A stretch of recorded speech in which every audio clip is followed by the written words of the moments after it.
हरिः श्रीं श्रीगुरुभ्यो नमः समस्तगुरुभ्यो नमः हरिः श्रीं सर्वैर्गिरीन्द्रसदनैः मदनोऽपि दारैः दूरीकृतश्च बदरीपुरवासिभिस्तयैः यस्याश्रयात् सकलदैवतदैवतेशं व्यासं सुशान्तमनिशं मनसा स्मरामि आचार्यः पवनोऽस्माकम् आचार्याणी च भारती देवो नारायणः श्रीशः देवी मंगलदेवता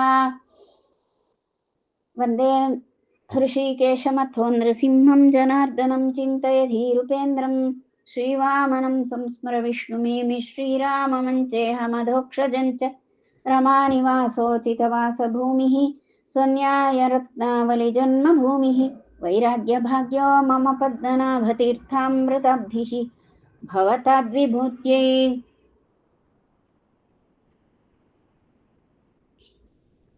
विश्वोत्तमं हरिं श्रीशं विश्वजीवोत्तमानिलं विश्वोत्तमगुणाकारं विश्वोत्तमयतिं श्रये अशेषवेदान्तकृतान्तसारव्याख्याविहारान् हरिभक्तिसिन्धून् त्रिविक्रमार्यान् परमान् गुरून् मे नारायणार्यांश्च गुरून् नमामि माङ्गल्यप्रदते मनोहरगिरा मुग्धास्मि सेयं तव श्रीमत्पादसरोजयोः सुभग गोविन्दार्य मे मानसं माद्यद्यद्यपि चञ्चरीकति सदा हृन्मन्दिरं पावयन् ईशावास्यमदो विधेहि भगवद्भक्तिं प्रदेहि स्थिराम् हरिः श्रीं श्रीगुरुभ्यो नमः समस्तगुरुभ्यो नमः हरिः श्रीं ಮುಖ್ಯಪ್ರಾಣದೇವರ ದ್ವಿತೀಯಾವತಾರ ದ್ವಾಪರ ಯುಗದಲ್ಲಿ ಭೀಮಾವತಾರ. ಈ ಭೀಮಾವತಾರ ವರ್ಣನೆಯನ್ನ ನಾವೀಗ ಮಧ್ವವಿಜಯ ಮಹಾಕಾವ್ಯದ ಮೂಲಕ ನೋಡ್ತೇವೆ. ಈಗ ನಾವು ಇಲ್ಲಿಯವರೆಗೆ ನಾವು ವಿಚಾರ ಮಾಡಿದ್ದು ಅಂದರೆ ಭೀಮ ಹಿಡಿಂಬ ಬಕ ಇತ್ಯಾದಿಗಳ ಸಂಹಾರ ಮಾಡಿದ. ಮೊದಲಿಗೆ ಅರಗಿನ ಅರಮನೆಯನ್ನು ಸುಟ್ಟು ನಂತರ ಅಲ್ಲಿಂದ ಹಿಡಿಂಬವನವನ್ನು ಪ್ರವೇಶ ಮಾಡಿ ಹಿಡಿಂಬಾಸುರನ ಸಂಹಾರ, ಹಿಡಿಂಬೆಯನ್ನು ವಿವಾಹವಾದದ್ದು, ಆ ನಂತರದಲ್ಲಿ ಬಕಾಸುರನ ಸಂಹಾರ, ನಂತರದಲ್ಲಿ ಆ ಕೃಷ್ಣ ಸ್ವಯಂವರದಲ್ಲಿ ಕೃಷ್ಣೆಯನ್ನು ಪತ್ನಿಯಾಗಿ ಪಡೆದದ್ದು. ಇಂತಹ ಅತ್ಯುತ್ತಮವಾದಂತಹ ಭೀಮ ಹಿಡಿಂಬೆಯರ ಕಲ್ಯಾಣೋತ್ಸವ, ಭೀಮ ಕೃಷ್ಣರ ವಿವಾಹೋತ್ಸವ ಇವೆಲ್ಲವನ್ನು ನಾವೀಗ ವಿಚಾರ ಮಾಡಿಯಾಗಿದೆ. ಆ ನಂತರದಲ್ಲಿ ಮುಂದಿನ ವಿಷಯವನ್ನು ನಾವು ಮುಂದುವರೆಸುವಂಥದ್ದು. ಇದರಲ್ಲಿ ಶ್ರೀಕೃಷ್ಣನನ್ನು ಪಾಂಡವರೆಲ್ಲರೂ ಭೇಟಿಯಾದದ್ದೆಲ್ಲಿ ಅಂದರೆ ಕೃಷ್ಣ ಸ್ವಯಂವರದಲ್ಲಿ. ಬಹುಕಾಲ ನಂತರದಲ್ಲಿ ಆ ಸೋದರ ಮಾವನ ಮಗನಾದಂತಹ ಕೃಷ್ಣನನ್ನು ಪಾಂಡವರೆಲ್ಲ ಭೇಟಿಯಾಗುವುದು. ಕೃಷ್ಣನಂತೂ ಎಲ್ಲ ಪಾಂಡವರು, ಕುಂತಿ ಹಾಗೂ ಪಾಂಡವರ ಪತ್ನಿಯಾದಂತಹ ದ್ರೌಪದಿ ಇವರೆಲ್ಲರಿಗೂ ಕೂಡ ಕೃಷ್ಣ ಪರಮಾನುಗ್ರಹ ಮಾಡಿಬಿಟ್ಟಿದ್ದಾನೆ. ಅನಂತರದಲ್ಲಿ ಬಹುಕಾಲ ಪಾಂಡವರೆಲ್ಲರೂ ಕೂಡ ಕೃಷ್ಣನ ಒಡನಾಟದಲ್ಲಿದ್ದರು. ಕೃಷ್ಣನನ್ನು ಬಹುಕಾಲ ಆ ಭೀಮ ಸಂದರ್ಶನ ಮಾಡ್ತಾ ಸಂಸೇವನೆಯನ್ನು ಮಾಡ್ತಾನೆ, ಆನಂದಿಸ್ತಾನೆ, ಪರಮ ಸಂತೋಷದಿಂದ ಕೃಷ್ಣ ದರ್ಶನವನ್ನ ಅನುಭವ ಮಾಡ್ತಾನೆ. ಆ ಧನ್ಯಾನುಭವ, ಆನಂದಾನುಭವ ಭೀಮನಿಗೆ ಉಂಟಾದದ್ದು. ಯಾಕೆಂದರೆ ಪರಮಾತ್ಮನನ್ನು ಎಷ್ಟು ಪಕ್ವವಾಗಿ ಪರಿಪಕ್ವವಾಗಿ ಧ್ಯಾನಿಸಬೇಕು, ಸ್ತೋತ್ರ ಮಾಡಬೇಕು, ಭಾವಿಸಬೇಕು, ಅವೆಲ್ಲವನ್ನು ಚೆನ್ನಾಗಿ ತಿಳಿದವ ಜೀವೋತ್ತಮನಾದ ಭೀಮ.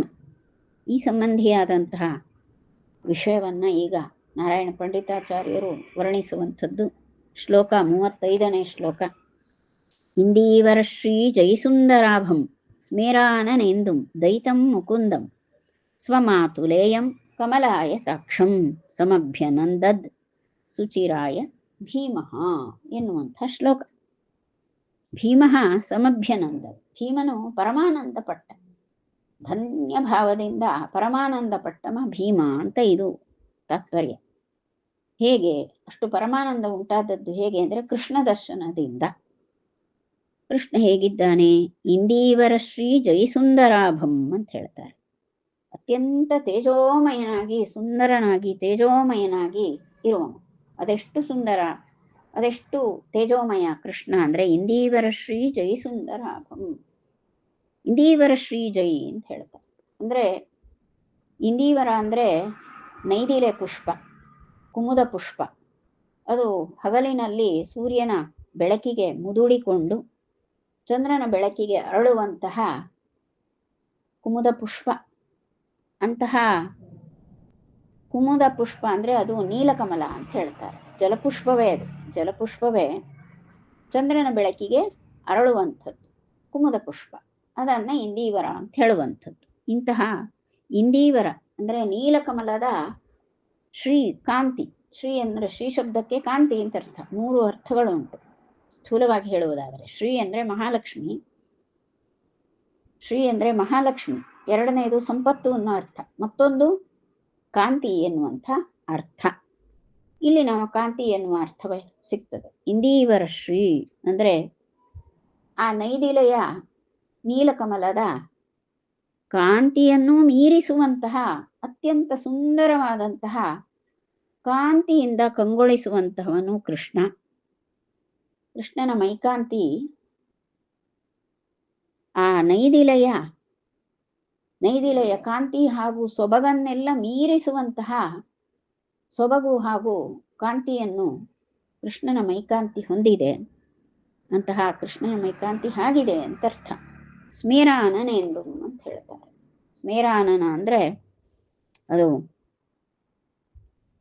ಸ್ಮೇರಾನನೆಂದು ದೈತಂ ಮುಕುಂದಂ, ಸದಾ ಕಾಲ ಮುಗುಳ್ನಗುವಂತಹ ಮುಖ.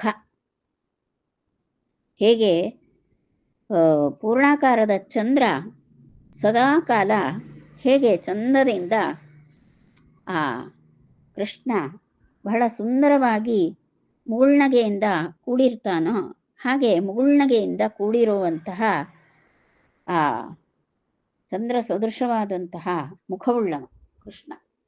ಅಂದ್ರೆ ಮುಗುಳ್ನಗೆಯಿಂದ ಚಂದ್ರನಂತೆ ಬೆಳಗುವಂತಹ ಮುಖವುಳ್ಳವ, ಹಾಗೆಯೇ ಅತ್ಯಂತ ಪ್ರಿಯನಾದವ. ಮತ್ತು ಸ್ವಮಾತುಲೇಯಂ ತನ್ನ ಸೋದರ ಮಾವನ ಮಗ, ಅತ್ಯಂತ ಅಗಲವಾದ ಕಮಲದ ದಳದಂತೆ ಅಗಲವಾದ ಕಣ್ಣುಳ್ಳಂತಹ ಆ ಕಮಲದಳಾಕಾರವಾಗಿರುವಂತಹ ಅಗಲವಾದ ಕಣ್ಣುಳ್ಳವ ಶ್ರೀಕೃಷ್ಣ. ಇಂತಹ ಮುಕುಂದನನ್ನು ನೋಡಿ ಬಹುಕಾಲ ನೋಡ್ತಾ ನೋಡ್ತಾ ಭೀಮ ಆನಂದ ಪರವಶನಾದ ಅಂತ ಹೇಳ್ತಾರೆ. ಹೀಗೆ ಇಲ್ಲಿ ವರ್ಣನೆ ಅತ್ಯುತ್ತಮವಾದ ವರ್ಣನೆ. ಆ ಕುಮುದ ಪುಷ್ಪದ ನೀಲ ಕಮಲದ ಆ ನೀಲ ಕಾಂತಿಯಂತೆ ಆ ನೀಲಕಮಲವನ್ನೂ ಮೀರಿಸುವಂತಹ ನೀಲ ಮೈಕಾಂತಿಯುಳ್ಳವ ಸುಂದರನಾದಂತಹ ಕೃಷ್ಣ. ಇವನು ಸದಾ ಮುಗುಳ್ನಗುವಂತಹ ಮುಖ ಚಂದ್ರನಂತಿರುವಂತಹ ಸದಾ ಮುಗುಳು ನಗುವಿನಿಂದ ತುಂಬಿರುವಂತಹ ಮುಖಕಮಲ ಉಳ್ಳವ ಮತ್ತು ಅತ್ಯಂತ ಪ್ರಿಯನಾದ, ತಮಗೆಲ್ಲ ಸೋದರ ಮಾವನ ಮಗನಾಗಿ ಅತ್ಯಂತ ಪ್ರಿಯನಾದವ ಈ ಕೃಷ್ಣ. ಇವನು ಮುಕುಂದ, ಮೋಕ್ಷವನ್ನ ಕೊಡುವವನು ಮುಕುಂದನಾಗಿದ್ದಾನೆ. ಇವನ ಕಣ್ಣುಗಳಂತೂ ಅಗಲವಾಗಿ ತಾವರೆ ದಳದ ಆಕೃತಿಯಲ್ಲಿ ಇರುವಂತಹ ಸುಂದರವಾದಂತಹ ಅಗಲ ಕಣ್ಣುಗಳು. ಇಂತಹ ಈ ಕೃಷ್ಣನನ್ನ ಮುಕುಂದನನ್ನ ನೋಡಿ ಪರಮಾನಂದ ಆಯಿತು ಭೀಮನಿಗೆ. ಇಲ್ಲಿ ಇನ್ನೊಂದು ಅರ್ಥವು ತಿಳಿಯುತ್ತದೆ. ಏನು ಅಂದ್ರೆ ಭೀಮ ಅಂದ್ರೆ ಮುಖ್ಯ ಪ್ರಾಣ ಅವತಾರ. ಮುಖ್ಯ ಪ್ರಾಣನ ಅತ್ಯಂತ ಪ್ರಮುಖವಾದಂತಹ ಒಂದು ಹುದ್ದೆ ಅಂದ್ರೆ ಸರ್ವ ಜೀವಾತ್ಮರಿಗೂ ಕೂಡ ಗತಿಯನ್ನ ಕೊಡುವುದು. ಗತಿಪ್ರದ ಮುಖ್ಯ ಪ್ರಾಣ. ಸಾತ್ವರಿಗೆ ಸುಖ, ಸಂಸಾರ ಮಿಶ್ರರಿಗೆ, ಅಧಮ ಜನರಿಗೆ ಅಪಾರ ದುಃಖಗಳಿವ ಗುರುಪವಮಾನ ಅಂತ ವರ್ಣಿಸ್ತಾರೆ. ಆ ಜಗದ್ಗುರುವಾದಂತಹ ಜೀವೋತ್ತಮರಾದಂತಹ ಮುಖ್ಯ ಪ್ರಾಣ ದೇವರು ತ್ರಿವಿಧ ಜೀವರಿಗೂ ಕೂಡ ಅವರವರ ಗತಿಗಳನ್ನ ಕೊಡುವಂಥವರು. ಈ ಪ್ರಕೃತಿಯ ಬಂಧದಿಂದ ಬಿಡಿಸಿ ಅವರ ಆತ್ಯಂತಿಕವಾದಂತಹ ಸ್ವರೂಪಗತವಾದಂತಹ ಅವರ ಸ್ವರೂಪದಲ್ಲಿರುವಂತಹ ಸುಖ ದುಃಖಾದಿಗಳನ್ನ ಶಾಶ್ವತವಾಗಿ ಹೊಂದಿಸುವವರು ಮುಖ್ಯ ಪ್ರಾಣದೇವರು. ಇಲ್ಲಿ ಆ ಮೋಕ್ಷವನ್ನ ಕೊಡುವವ ಯಾರು ಅಂದ್ರೆ ಪ್ರಕೃತಿಯ ಬಂಧನಿಗುವವ ಶ್ರೀಹರಿಯೇ. ಹಾಗಾಗಿ ಅವನಿಗೆ ಮುಕುಂದ ಅಂತಾರೆ. ಪರಮಾತ್ಮನಿಗೆ ಮುಕುಂದ ಹೇಳುವುದು ಯಾಕೆ? ಮೋಕ್ಷವನ್ನು ಕೊಡ್ತಾನೆ ಅಂತ ಮುಕುಂದ ಅಂತ ಕರೀತಾರೆ. ಭೀಮನ ಕಾರ್ಯ ಏನೋ ಸರ್ವರಿಗೂ ಗತಿ ಕೊಡುವುದು. ತಾನು ಆ ಮೋಕ್ಷಪ್ರದನಾಗಿರುವಂತಹ ಪರಮಾತ್ಮನನ್ನು ನೋಡಿ ಧನ್ಯನಾಗಿ ತಾನು ಏನು 3 ವಿಧರಾದಂತಹ ಜೀವರಿಗೂ ಕೂಡ ಅವರವರ ಸ್ವರೂಪ ಯೋಗ್ಯತಾನುಸಾರವಾದ ಗತಿಗಳನ್ನು ಕೊಡ್ತಾನೆ. ಈಗ ತನಗೆ ನೇರವಾಗಿ ಸಿಗುವಂತಹ ಈ ಮುಕುಂದ, ಮೋಕ್ಷಪ್ರದ ಮುಕುಂದನನ್ನ ನೋಡಿ ಪರಮಾನಂದವಾಯಿತು ಭೀಮನಿಗೆ ಅಂತ ಹೇಳುವಂಥ ಶ್ಲೋಕ ಇದು. ಇದು ಒಂದು ದನಿ, ಒಳದನಿಯಲ್ಲಿ ಹೇಳುವಂಥ ಅರ್ಥ. ಮಹಾಗದಂ ಚಂಡರಣಂ ಪೃಥಿವ್ಯಾಂ ಬರ್ಹದ್ರಥಂ ಮಂಕ್ಷು ನಿರಸ್ಯ ವೀರಃ ರಾಜಾನಮತ್ಯುಜ್ವಲ ರಾಜಸೂಯಂ ಚಕಾರ ಗೋವಿಂದ ಸುರೇಂದ್ರಜಾಭ್ಯಾಂ. ಇಲ್ಲಿ ಭೀಮ ರಾಜಸೂಯ ಯಾಗವನ್ನು ತನ್ನಣ್ಣ ಧರ್ಮ ಮಾಡುವುದಕ್ಕೆ ಅನುವಾದ. ಧರ್ಮರಾಜನಿಗೆ ರಾಜಸೂಯ ಯಾಗ ಮಾಡಬೇಕಿತ್ತು. ಅದಕ್ಕಾಗಿ 4 ದಿಕ್ಕುಗಳಿಗೆ 4 ಜನ ತಮ್ಮಂದಿರನ್ನು ಕಳಿಸಿ ಆಯ್ತು. ಎಲ್ಲ ಅಣ್ಣ ತಮ್ಮಂದಿರೆಲ್ಲರೂ ಹೋಗಿ, ಆ ತಮ್ಮಂದಿರೆಲ್ಲರೂ ಹೋಗಿದ್ದಾರೆ. ಧರ್ಮನ ತಮ್ಮಂದಿರೆಲ್ಲ 4 ದಿಕ್ಕುಗಳಿಗೆ ಹೋಗಿ ಎಲ್ಲ ಕಡೆಯಲ್ಲೂ ಕೂಡ ಎಲ್ಲ ರಾಜ್ಯಗಳನ್ನು ಗೆದ್ದು ಅಲ್ಲಿಯ ರಾಜರಿಂದ ಕಪ್ಪವನ್ನು ಸಂಗ್ರಹಿಸಿ ತಂದಿದ್ದಾರೆ. ಮಗಧ ರಾಜ್ಯ ಇನ್ನು ಹಾಗೇ ಇದೆ, ಮಗಧ ರಾಜ್ಯಕ್ಕೆ ಹೋಗುವಂಥದ್ದಿದೆ. ಆ ಮಗಧ ರಾಜ್ಯದ ಅಧಿಪತಿ ಜರಾಸಂಧ. ಅವನು ಹೇಗಾದರೂ ಮಾಡಿ ಈ ರಾಜಸೂಯ ಯಾಗಕ್ಕೆ ಭಂಗ ತರುವುದಕ್ಕೆ ಅವನು ಸಿದ್ಧನಾಗಿದ್ದ. ಹಾಗಾಗಿ ಜರಾಸಂಧನ ವಧೆ ಆಗಬೇಕಿತ್ತು. ಜರಾಸಂಧನ ವಧೆ ಆಗಲಿಕ್ಕೆ ಕೃಷ್ಣ ಮತ್ತು ಅರ್ಜುನರ ಕೂಡಿ ಭೀಮ ಹೊರಟನಂತೆ. ಅದಕ್ಕೆ ಇಲ್ಲಿ ಹೇಳುವುದ ಎಂಥದ್ದು ಅಂದರೆ, ಆ ಕೃಷ್ಣಾರ್ಜುನರ ಸಂಗತಿಗೆ ಚಕಾರ ಗೋವಿಂದ ಸುರೇಂದ್ರ ಜಾಭ್ಯಾಂ. ಗೋವಿಂದ ಅಂದ್ರೆ ಕೃಷ್ಣ, ಆ ಕೃಷ್ಣ ಹಾಗೂ ಸುರೇಂದ್ರಜ ಅಂದ್ರೆ ದೇವೇಂದ್ರನ ಮಗನಾದಂತಹ ಇಂದ್ರಸುತನಾದಂತಹ ಅರ್ಜುನ, ಇವರಿಬ್ಬರಿಂದ ಕೂಡಿಕೊಂಡು ಹೋದದ್ದು ಗೋವಿಂದ ಸುರೇಂದ್ರ ಜಾಭ್ಯಾಂ. ಗೋವಿಂದ ಅಂದ್ರೆ ಕೃಷ್ಣ, ಸುರೇಂದ್ರಜ ಅಂದ್ರೆ ಇಂದ್ರಾವತಾರ ಅಥವಾ ಇಂದ್ರನ ಮಗನಾದಂತಹ ಅರ್ಜುನ, ಇವರಿಬ್ಬರನ್ನು ಕೂಡಿಕೊಂಡು ಭೀಮ ಆ ಮಗಧ ರಾಜ್ಯಕ್ಕೆ ಹೋಗಿ ಅಲ್ಲಿ ಬೃಹದ್ರಥನ ಮಗನೊಟ್ಟಿಗೆ ಯುದ್ಧ ಮಾಡಿದ. ಬಾರ್ಹದ್ರಥಂ ಅಂದ್ರೆ, ಬಾರ್ಹದ್ರಥ ಅಂದ್ರೆ ಬೃಹದ್ರಥನ ಮಗ ಅಂತ. ಆ ಬೃಹದ್ರಥ ಎನ್ನುವಂಥ ರಾಜನ ಮಗನಾದಂತಹ ಆ ಜರಾಸಂಧನನ್ನು ಲೀಲಾಜಾಲವಾಗಿ ಸಂಹಾರ ಮಾಡಿಬಿಟ್ಟ ಭೀಮ. ಘೋರವಾದ ಯುದ್ಧ ಆಯಿತು, ಒಳ್ಳೆ ರೀತಿಯ ಯುದ್ಧ, ಚೆನ್ನಾಗಿ ಬಹುಕಾಲ ಬಹುದಿನಗಳಲ್ಲಿ ನಡೆದಂತಹ ಯುದ್ಧ. ಕಡೆಗೆ ಮುಷ್ಟಿ ಯುದ್ಧವೂ ಆಗಿತ್ತು. ನಂತರದಲ್ಲಿ ಭೀಮ ಕಡೆಗೆ ಜರಾಸಂಧನನ್ನು ಅನಾಯಾಸವಾಗಿ ಸಂಹಾರ ಮಾಡಿಬಿಟ್ಟ. ಈ ಭೀಮ ಇವನ ವರ್ಣನೆಯನ್ನು ಕೊಡ್ಬೇಕಾದ್ರೆ ಹೇಳ್ತಾರೆ, ಮಹಾಗದಂ ಚಂಡರಣಂ ಅಂತ. ಪೃಥಿವಿಯಾಂ ಅಂದ್ರೆ ಈ ಭೂಮಿಯಲ್ಲಿ ಚಂಡರಣಂ ಅತ್ಯಂತ ಪ್ರಚಂಡವಾದಂತಹ ಯುದ್ಧವನ್ನು ನಡೆಸುವವ ಭೀಮ. ಮತ್ತು ಮಹಾಗದೆಯನ್ನು ಕೈಯಲ್ಲಿ ಹಿಡಿದವ. ಇಂತಹ ಭೀಮ ಅವನು ಬಹಳ ವೇಗವಾಗಿ ಆ ವೀರ ಬೃಹದ್ರಥನ ಮಗನಾದಂತಹ ಜರಾಸಂಧನನ್ನು ಅನಾಯಾಸವಾಗಿ ಅತ್ಯಂತ ಸುಲಭವಾಗಿ ಕ್ಷಣ ಮಾತ್ರದಲ್ಲಿ ಸಂಹಾರ ಮಾಡಿಬಿಟ್ಟ. ಆ ನಂತರದಲ್ಲಿ ರಾಜಾನಂ ಅಂತ ಹೇಳ್ತಾರೆ. ರಾಜಾನಂ ಅಂದ್ರೆ ಧರ್ಮರಾಜನನ್ನು ಕುರಿತು ಆ ನಿರಾತಂಕ ಸ್ಥಿತಿಯನ್ನು ಉಂಟು ಮಾಡಿದ. ಅಂದ್ರೆ ಈಗ ಜರಾಸಂಧನ ಎನ್ನುವಂತಹ ಮಹಾ ಭಯಂಕರವಾದಂತಹ ವಿಘ್ನಕಾರಿ ರಕ್ಕಸ ಅವನನ್ನು ಸಂಹಾರ ಮಾಡಿಯಾಗಿದೆ. ಹೀಗಾಗಿ ರಾಜಸೂಯ ಯಾಗ ನಿರ್ವಿಘ್ನವಾಗಿ ನೆರವೇರ್ತದೆ, ಮತ್ತೇನು ತಡೆ ಇಲ್ಲ ಅಂತ. ಅಂತಹ ರಾಜಸೂಯ ಯಾಗವನ್ನು ಧರ್ಮರಾಜ ನಡೆಸಿದ್ದು. ಆಗ ಅದೆಂಥದ್ದು ಅತ್ಯುಜ್ವಲ ರಾಜಸೂಯಂ, ಅದು ಅತ್ಯಂತ ಪ್ರಖರವಾಗಿ ಲೋಕದಲ್ಲೆಲ್ಲ ಅತಿ ಪವಿತ್ರವಾಗಿ ಹಾಗೂ ಇಡೀ ಭೂಲೋಕದಲ್ಲಿಯೇ ಎಲ್ಲರ ಮೆಚ್ಚುಗೆಗೆ ಪಾತ್ರವಾದಂತಹ, ಸರ್ವ ದಿಕ್ಕುಗಳಲ್ಲಿಯೂ ಕೂಡ ಕೀರ್ತಿ ಪ್ರಜ್ವಲನ ಆಗುವಂತಹ ರೀತಿಯ ಆ ಒಂದು ಮಹದ್ಯಜ್ಞ ರಾಜಸೂಯ ಯಾಗ, ಅದನ್ನ ಆ ಅಣ್ಣನಾದಂತಹ ಧರ್ಮನಿಂದ ಮಾಡಿಸಿದವ ಭೀಮ. ಅಣ್ಣನೊಟ್ಟಿಗೆ ತಾನು ಕೂಡ ಅವನು ರಾಜಸೂಯ ಯಜ್ಞವನ್ನು ಮಾಡಿದ್ದಾನೆ. 5 ಮಂದಿ, ಅವರಲ್ಲಿ ಎಲ್ಲರೂ 5 ಮಂದಿಯೂ ಪಾಂಡವರು ಕೂಡಿಕೊಂಡು ಆ ರಾಜಸೂಯ ಯಜ್ಞವನ್ನು ನಡೆಸಿದರು.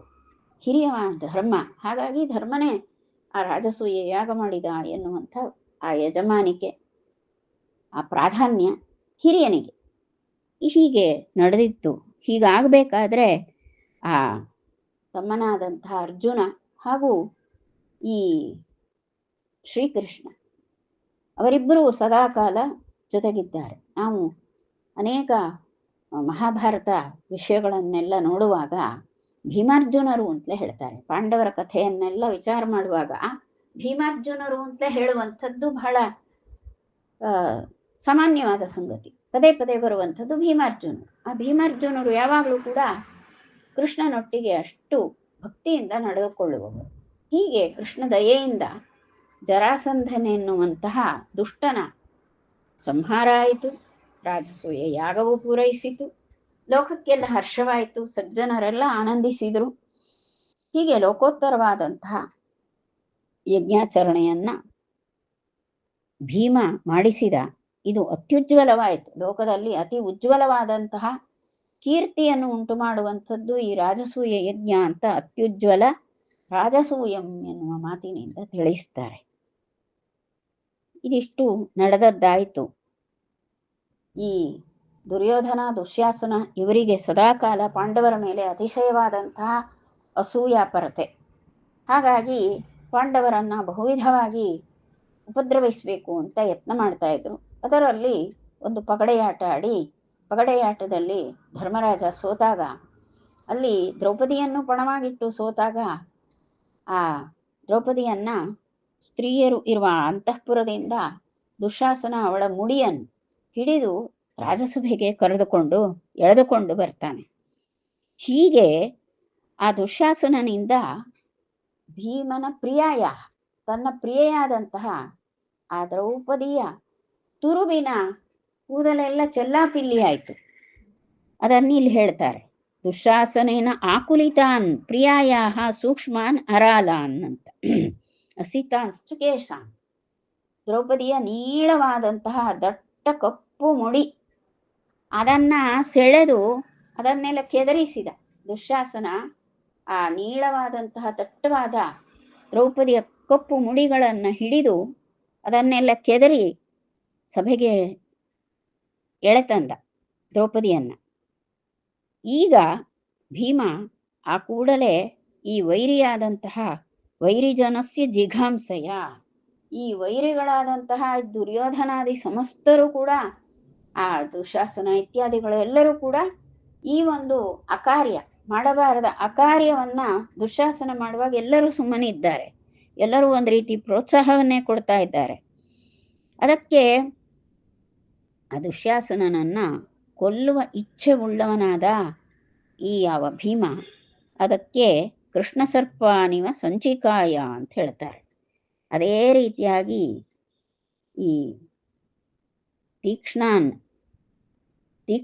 ಅಂತ ಹೇಳಿದ್ರು. ವೈರಿಜನಸ್ಯ ತೀಕ್ಷ್ಣ, ಆ ವೈರಿ ಜನರಿಗೆಲ್ಲ ಅತ್ಯಂತ ಉಗ್ರನಾದವ ಭೀಮ. ದುರ್ಯೋಧನಾದಿಗಳಿಗೆ ಬಾಲ್ಯಕಾಲದಿಂದಲೂ ಅವ ಉಗ್ರನಾಗಿಯೇ ಕಾಣಿಸ್ತಿದ್ದ. ಆ ನಂತರದಲ್ಲಿ ಯಾವಾಗ ಮಾಡಬಾರದ ಆ ಕಾರ್ಯವನ್ನು ದುಶ್ಯಾಸನ ಮಾಡಿಬಿಟ್ನೋ ಅವನಿಗೆ ಅತ್ಯಂತ ಉಗ್ರನಾದ.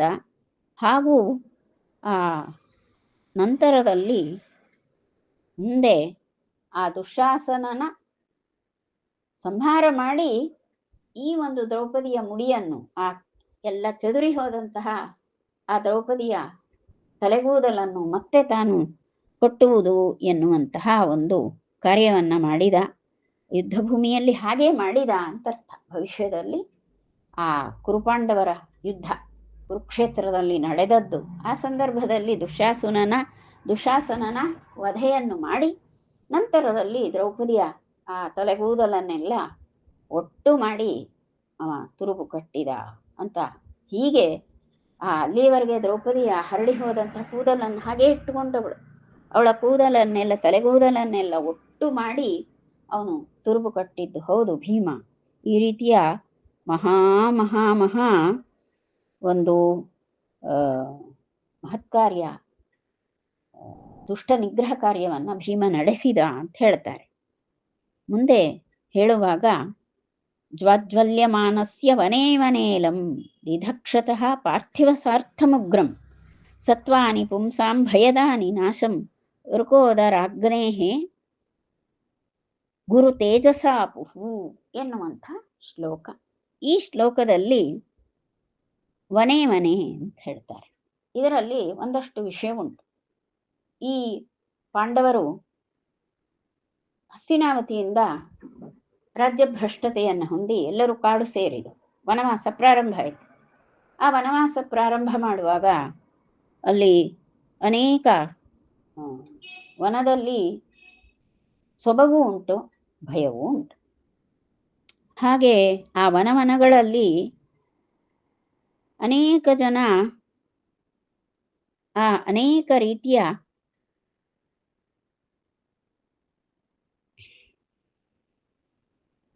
ಹೆದರಿಸುವಂತಹ ಸ್ಥಿತಿ ಉಂಟು. ಕಾಡಿನಲ್ಲಿ ಅನೇಕ ರೀತಿಯ ಭಯಗಳಿವೆ. ಕಾಡಿಗಿಚ್ಚು ಹತ್ತಿದರೆ ಇಡೀ ಕಾಡು ನಾಶವಾಗಿ ಬಿಡ್ತವೆ. ಹೀಗೆ ಒಂದು ವನದಲ್ಲಿ ಕಾಡಿನ ಬೆಂಕಿ ಹೊತ್ತಿಕೊಂಡರೆ ಇಡೀ ವನವೇ ನಾಶ. ವನ ಮಾತ್ರ ಅಲ್ಲ, ವನವಾಸಿಗಳಾಗಿರುವಂತಹ ಮೃಗಗಳು ಕೂಡ ಸುಟ್ಟು ಹೋಗುವಂತಹ ಸಂದರ್ಭ ಆಗ್ತದೆ. ಈ ಭೀಮ ಎನ್ನುವಂತಹ ಮಹನೀಯ ಇವ ಅಲ್ಲಿ ಯಾವ ವನದಲ್ಲಿ ಇರುವಾಗ ಸತ್ವಾನಿ ಪುಂಸಾಂ ಭಯದಾನಿ ನಾಶಂ, ಮನುಷ್ಯರಿಗೆ ಭಯವನ್ನು ಉಂಟು ಮಾಡುವಂತಹ ಅನೇಕ ಪ್ರಾಣಿಗಳಿದ್ವು. ಅನೇಕ ಪ್ರಾಣಿಗಳು ಮನುಷ್ಯರಿಗೆ ಬಹಳ ಕಂಟಕವಾಗಿ ಭಯವನ್ನು ಉಂಟು ಮಾಡುವಂಥವು. ಅವುಗಳನ್ನೆಲ್ಲ ಭೀಮ ನಾಶ ಮಾಡಿದ್ನಂತೆ. ಅನೇಕ ರಕ್ಕಸರು, ವೃಕ್ಷ ರೂಪದಲ್ಲಿದ್ದ ರಕ್ಕಸರನ್ನು ಸಂಹಾರ ಮಾಡಿದ ಭೀಮ. ಹಾಗೆಯೇ ಅನೇಕ ಕ್ರೂರ ಪ್ರಾಣಿಗಳ ರೂಪದಲ್ಲಿದ್ದಂತಹ ರಕ್ಕಸರು, ಅವರನ್ನು ಕೂಡ ಭೀಮ ಸಂಹಾರ ಮಾಡಿಬಿಟ್ಟ. ಅದು ಹೇಗಿತ್ತು ಅಂದರೆ ಕಾಡಿಗೆ ಬೆಂಕಿ ಹಚ್ಚಿದ ಹಾಗಾಯ್ತು. ಕಾಡಿಗೆ ಬೆಂಕಿ ಬಿದ್ದರೆ ಏನಾಗ್ತದೆ? ಕಾಡನ್ನೇ ನಾಶ ಮಾಡ್ತದೆ. ಹಾಗೆ ಕಾಡಿನಲ್ಲಿದ್ದಂತಹ ಅನೇಕ ರಕ್ಕಸರು ವೃಕ್ಷ ರೂಪದಲ್ಲಿದ್ದವರು, ಹಾಗೆಯೇ ಕ್ರೂರ ಮೃಗಗಳಾಗಿ ಜನರನ್ನು ಹಿಂಸಿಸುವಂತಹ ಹಿಂಸ್ರ ಪ್ರಾಣಿಗಳಾಗಿದ್ದವರು, ಇವರನ್ನೆಲ್ಲ ಭೀಮ ವನವಾಸ ಕಾಲದಲ್ಲಿ ಸಂಹಾರ ಮಾಡಿಬಿಟ್ಟ. ಆಗ ಅಲ್ಲಿದ್ದಂತಹ ಕಿರ್ಮೀರ ಇತ್ಯಾದಿ ಜನ ಇದ್ರು. ಅವರೆಲ್ಲ ರಾಜರು ಅಂತ ಹೇಳಿಕೊಳ್ತಿದ್ರು. ತಾವು ಮಹಾರಾಜರು ಏನೋ ಅಂತ ಹೇಳೋದು. ಅವರೆಲ್ಲ ವನದಲ್ಲೆಲ್ಲ ಉಪದ್ರವಕಾರಿಗಳು, ಜನರಿಗೆ ಉಪದ್ರವಕಾರಿಗಳು. ಎಲ್ಲಿದ್ರೂ ಅವರು ಲೋಕೋಪದ್ರವ ಮಾಡುವಂಥವರು. ಅವರನ್ನೆಲ್ಲ ಭೀಮ ಸಂಹಾರ ಮಾಡಿದ. ಇದು ಹೇಗೆ ಅಂದರೆ ಅತ್ಯಂತ ತೇಜಸ್ಸಿನಿಂದ ಹೊಳೆಯುವಂತಹ ಆ ವನಾಗ್ನಿ, ಕಾಡಿನ ಬೆಂಕಿ ಆ ಕಾಡನ್ನೇ ಹೇಗೆ, ಕಾಡಿನಲ್ಲಿರುವ ಕ್ರೂರ ಮೃಗಗಳನ್ನ, ಹೆಮ್ಮರಗಳನ್ನೆಲ್ಲ ಹೇಗೆ ಸುಟ್ಟು ಹಾಕಿ ಬಿಡುತ್ತವೆ, ಹಾಗೆಯೇ ಭೀಮ ಆ ರೀತಿಯ ಒಂದು ದುಷ್ಟ ವಿನಾಶದ ಕಾರ್ಯವನ್ನ ಭೀಮ ನಡೆಸಿದ ಅಂತ ಹೇಳ್ತಾರೆ. ನಂತರದಲ್ಲಿ ಮುಂದಿನ ಶ್ಲೋಕ ಭೋಗಾಧಿಕ ಭೋಗವತೋ ಋಣಾಕ್ಷಾನ್ ಇತಸ್ತತಃ ಸಂಚಲತೋ ಧರೇಂದ್ರೇ ಬಹೂನ್ ದ್ವಿಜಿಹ್ವಾನ್ ಮಣಿಮತ್ಪುರೋಗಾನ್ ಅಸೌಕಟೂನ್ ಕ್ರೋಧವಶಾನ್ ಜಘಾನ ಎನ್ನುವಂಥದ್ದು. ಇಲ್ಲಿ ಜಘಾನ ಅಂದ್ರೆ ಸಂಹರಿಸಿದ ಅಂತ ಅರ್ಥ. ಜಘಾನ ಅಂದ್ರೆ ಸಂಹರಿಸಿದ. ಯಾರು? ಭೀಮ ಅನೇಕ ಜನರ, ಅನೇಕ ರಕ್ಕಸರನ್ನ ಸಂಹರಿಸ್ತಾನೆ. ಒಬ್ಬೊಬ್ಬ ರಕ್ಕಸ ಒಂದೊಂದು ರೂಪದಲ್ಲಿ ಇದ್ದವ. ಈಗಾಗಲೇ ನಾವು ಹೇಳಿದಂತೆ ಕೆಲವರೆಲ್ಲ ಕ್ರೂರ ಮೃಗಗಳ ರೂಪದಲ್ಲಿದ್ರು, ಲೋಕೋಪದ್ರವ ಮಾಡುವಂಥವರು, ಕಿರ್ಮೀರಾದಿಗಳಿದ್ರು. ಅವರನ್ನೆಲ್ಲ ಸಂಹಾರ ಮಾಡಿದ್ದ ಭೀಮ. ಈಗ ಇಲ್ಲಿ ಹೇಳುವಾಗ ಈ ಭೀಮ ಅವ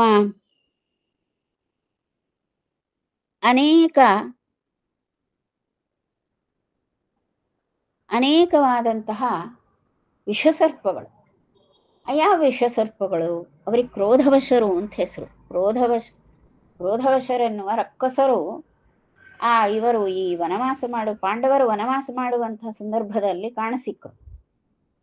ವನವಾಸವನ್ನ ಪಾಂಡವರು ನಡೆಸ್ತಾ ಇದ್ದ ಕಾಲದಲ್ಲಿ ಕ್ರೋಧವಶರೆನ್ನುವಂತಹ ಅನೇಕ ದುರಾತ್ಮರು, ಅವರೆಲ್ಲ ಸರ್ಪರೂಪದಿಂದ ಓಡಾಡ್ತಿದ್ರು. ಅದರ ಪೈಕಿ ಆ ಕ್ರೋಧವಶರ ಪೈಕಿ ಒಬ್ಬವ ಮಣಿಮಾನ್ ಅಂತಿದ್ದ. ಮಣಿಮಾನ್ ಅನ್ನೋ ಪದಕ್ಕರ್ಥ ಏನು? ಮಣಿ ಉಳ್ಳವ ಅಂತ ಅರ್ಥ. ಮಣಿ ಉಳ್ಳವ ಅಂದ್ರೆ ತಲೆಯಲ್ಲಿ ಮಣಿ ಉಳ್ಳವ.